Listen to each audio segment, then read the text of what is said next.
With just a week to nomination day, the NRM Electoral Commission has embarked on plans to have the party hold primaries to fill the vacant positions. We have 438 vacant positions which have no flag bearers, but the 406 have flag bearers, and we shall not conduct elections there.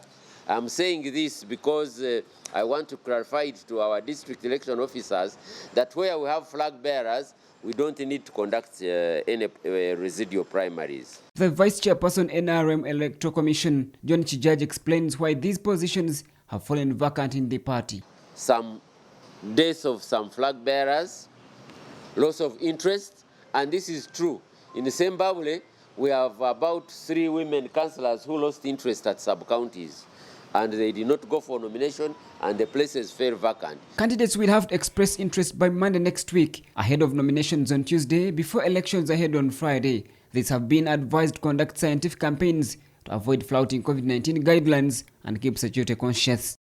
And as you know, our elections are by lining up, and adult suffrage, except for the SIGs, the special interest groups, where only the special interest groups will vote for them, but still they will conduct the election by lining up. But the party's topmost positions remain untouched. The NRM head of communications, Emmanuel Dombo, has confirmed the party committee leadership will remain in power until next year May. According to Dombo, the current prevailing conditions cannot allow the party to hold internal elections.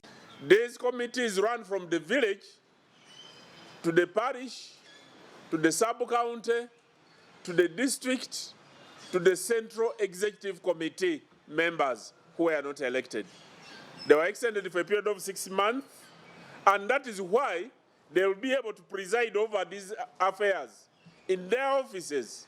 The NRM party last held internal party elections in 2015. The term of the party leadership positions occupants has now been extended by 6 months for the third time in a period of just a year.